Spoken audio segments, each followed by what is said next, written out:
മഹാനായ ഷെയ്ഖ് CM വലിയുല്ലാഹി വഹാബിസത്തിനെതിരാ എതിരാ ചോദിക്കേണ്ടതില്ലല്ലോ. കുഫിരിയത്തിനും വഹാബിസത്തിനും എതിരാണല്ലോ. നിങ്ങളെ നാട്ടിൽ ഇങ്ങനെ ആയുർവേദ കച്ചവടത്തിന്റെ പേരിൽ ഒരാൾ വരുന്നത് അയാളെ കച്ചവടം വഹാബിസാണ് എന്നല്ലാതെ ആര്യവൈദ്യം ഇരുന്നല്ല. അയാൾ പലയിടങ്ങളിലും വഹാബിസം വിത്തിട്ടത് ഈ കച്ചവടത്തിന്റെ പേരിലാണ്, അതുകൊണ്ട് ശ്രദ്ധിച്ചു കൊള്ളണം എന്നൊരു കത്ത്. അയാൾ പറയാണ്, എടാ എനിക്ക് 19 വയസ്സായി, ഇന്ന് വരെ എന്നോടൊരാൾ മുണ്ടിയിട്ടില്ല. നിങ്ങളോട് എങ്ങനെ മുണ്ടാ? നിങ്ങൾ ഏകപക്ഷീയമായിട്ട് ഇങ്ങനെ പറയല്ലേ, ഇപ്പൊ ഇതിന് മറുപടി പറയും എന്ന് പറഞ്ഞിട്ട് അയാൾ ഓതുന്ന ആയത്തിനൊക്കെ നേരെ തിരിച്ചിങ്ങനെ ഓതിയപ്പോൾ അയാൾക്ക് മുണ്ടട്ടില്ല. അയാൾ മരുന്നെടുത്തിച്ചോന്ന് പോയി. ഈ കുട്ടികൾ സുന്നികളാവുകയും ചെയ്യും. ഇന്ന് ഞങ്ങളുടെ നാട്ടിൽ വഹാബിസമില്ല.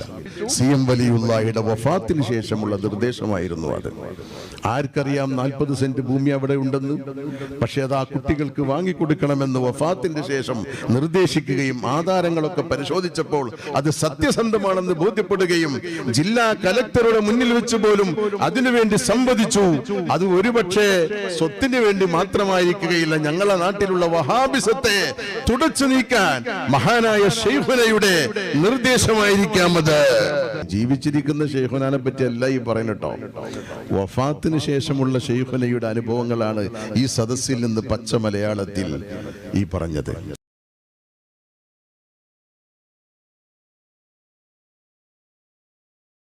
മഹാനായ ഷെയ്ഖ് CM വലിയുല്ലാഹി ഖദ്ദസല്ലാഹു സിർറഹുൽ അസീസ് ഓരോ ആളുകൾക്ക് വ്യത്യസ്തങ്ങളായ അനുഭവങ്ങൾ, അത്ഭുതകരമായ അനുഭവങ്ങൾ മഹാനായ ഷെയ്ഖ് CM വലിയുല്ലാഹി ഖദ്ദസല്ലാഹു സിർറഹുൽ അസീസ് ഇങ്ങനെ ഒട്ടനവധി കറാമത്തുകൾ, അത്ഭുതങ്ങളായ കറാമത്തുകൾ.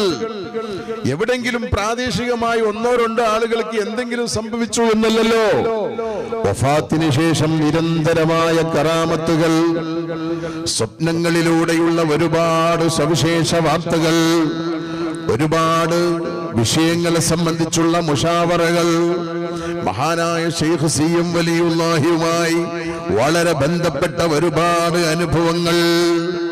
ഈ അബ്ദുള്ള മുസ്ലിയാരുമായി ബന്ധപ്പെട്ട ഒരു അനുഭവം ഉണ്ട്, ഞാൻ പറയട്ടെ. എത്ര അനുഭവങ്ങൾ പറയൽ ഇഷ്ടപ്പെടില്ല എന്ന് വിചാരിച്ചിട്ടാണ് ഉണ്ടാത്തത്, വഫാത്തിന് ശേഷം തന്നെ. എന്നാൽ അതുമായി ബന്ധപ്പെട്ടൊരു സംഭവമായതുകൊണ്ട് ഞാൻ പറയട്ടെ. ആ വിഷയത്തേക്ക് ഞാൻ പോണില്ല, ഇതുമായി ബന്ധപ്പെട്ട കാര്യം ഞാൻ പറയട്ടെ. ഞങ്ങളുടെ നാട്ടിൽ ഒരു മരുന്ന് കച്ചവടക്കാരൻ വന്നു, ഒരു ആര്യവൈദ്യ മരുന്ന് കച്ചവടക്കാരൻ.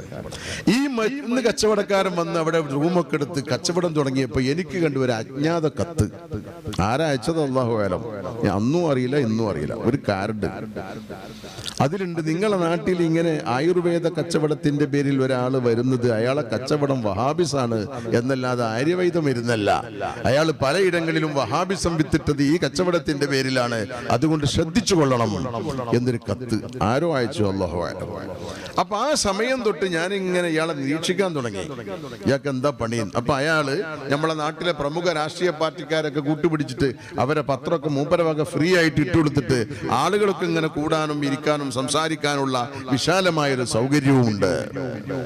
അങ്ങനെ നമ്മളോട് ബന്ധപ്പെടുന്ന ആളുകളല്ലേ നമ്മളോട് ബന്ധപ്പെടുള്ളൂ, അല്ലാത്തവർ നമ്മളുമായി ബന്ധപ്പെടൂലല്ലോ.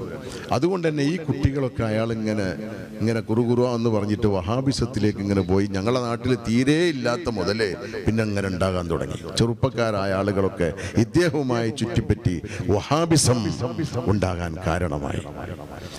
അങ്ങനെ ആ വഹാബി, അന്നത്തെ വഹാബി കുട്ടികളിൽ നിന്ന് 2 ജ്യേഷ്ഠനും ഒരു അനുജനും, ജ്യേഷ്ഠനും അനുജനും ബഹുമാനപ്പെട്ട നമ്മളെ അബ്ദുള്ള മുസ്ലിയാരുമായി ബന്ധപ്പെട്ട ഒരു വിഷയത്തിൽ, ഒരു സ്വത്ത് സംബന്ധമായ വിഷയത്തിൽ ബന്ധപ്പെടേണ്ടി വന്നു. കാരണം അവർക്ക് ഫ്രീ ആയിട്ട് ഒരു 40 സെന്റ് ഭൂമി കിട്ടുകയാണ്. അത് CM വലിയുല്ലാഹി ഇവിടെ നിന്ന് നിർദ്ദേശിച്ചതാണ്.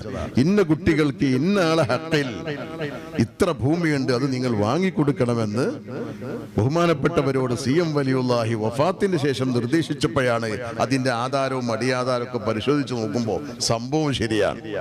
40 സെന്റ് ഭൂമിയുണ്ട്. ആ ഭൂമിക്ക് ഈ കുട്ടികളും കൂടി അതിന് അവകാശികളാണ്. ഏത് കുട്ടികൾ? വഹാബിസത്തിന് പഠിച്ചുകൊണ്ടിരിക്കുന്ന ഈ കുട്ടികളും കൂടി അതിന്റെ അവകാശികളാണ്. പക്ഷെ ബഹുമാനപ്പെട്ടവർ ബന്ധപ്പെട്ട് 40 സെന്റ് ഭൂമി കിട്ടുക എന്ന് പറഞ്ഞാൽ പിന്നെ എന്ത് വഹാബിസ് അവിടെ? എന്നിട്ട് മൂപ്പർ എന്ത് ചെയ്തറിയോ?